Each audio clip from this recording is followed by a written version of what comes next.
Hello guys, আসসালামু আলাইকুম। আজকে আমি একটি ভিন্ন স্বাদের মুরগি আপনাদের সাথে রান্না শেয়ার করব।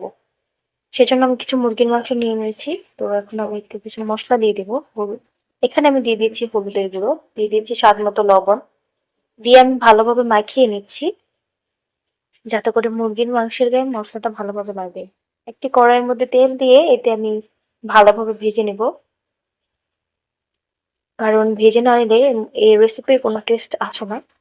সেজন্য মাংসটি ভালোভাবে ভেজে নিচ্ছি। আপনারাও চেষ্টা করবেন মুরগির মাংসটি যাতে ব্রাউন কালার করে ভাজা যায়। দেখুন আমার মুরগির মাংসটি ভাজা হয়ে গেছে। তো আমি মুরগির মাংসটি উঠিয়ে নিচ্ছি। মুরগির মাংসগুলো উঠিয়ে নেওয়ার পরে ভালোভাবে আমি একটি কড়াইয়ের মধ্যে তেল দিয়ে দেখুন আমার মুরগির মাংসের কালারটা কত সুন্দর আসছে। তো আমি এখানে একটি কড়াইয়ের মধ্যে তেল দিয়ে এতে আমি দিয়ে দিচ্ছি পেঁয়াজ কুচি। পেঁয়াজ কুচি দেওয়ার পরে নেড়েচেড়ে এখানে আমি কাঁচা মরিচ দিয়ে দিলাম।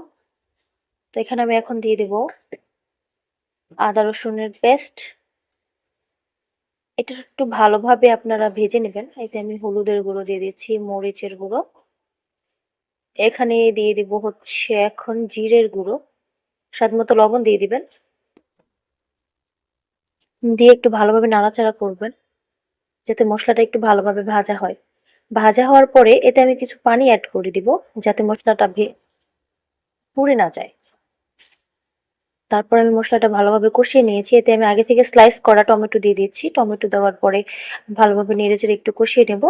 কষিয়ে নেওয়ার পরে এতে আমি দিয়ে দেব আগে থেকে ভেজে রাখা যে মুরগির মাংসটা ছিল সেটা আমি দিয়ে দিচ্ছি। এটা দিয়ে আমি আবার কষাবো ভালোভাবে যাতে করে মুরগির মাংসের একটা ভালো ফ্লেভার আসে। আপনি যত কষাবেন রেসিপিতে তত বেশি টেস্ট আসবে। তো ভালোভাবে কষিয়ে নেওয়ার পরে আমি এখানে আবারও পানি অ্যাড করে দিচ্ছি। পানি দেওয়ার পর আমি কিছু সময়ের জন্য এটা ঢাকনা দিয়ে ঢেকে দিয়েছিলাম। দেখেন ঢাকনা উঠিয়ে দেখি যে আমার মুরগির মাংস প্রায় হয়ে গেছে, সেদ্ধ হয়ে গেছে। তো কিছুক্ষণ নাড়াচাড়া করে আমি মুরগির মাংসটি একটি বোলের মধ্যে বেড়ে নিচ্ছি। তো দেখুন আমার মুরগির মাংসের কালারটি কত সুন্দর হয়েছে। তো আমি আমার হাজবেন্ডকে দিয়ে ট্রাই করাইতেছিলাম যে আসলে দেখেন কেমন হয়েছে। তো উনি খেয়ে খুবই প্রশংসা করতেছিল যে না আসলে অনেক বেশি মজার হয়েছে। সুস্বাদু এই রেসিপিটি আপনারাও বাসায় ট্রাই করবেন। আর যদি ভালো লাগে আমার চ্যানেলটি সাবস্ক্রাইব করবেন এন্ড লাইক দিয়ে পাশে থাকবেন। আল্লাহ হাফেজ।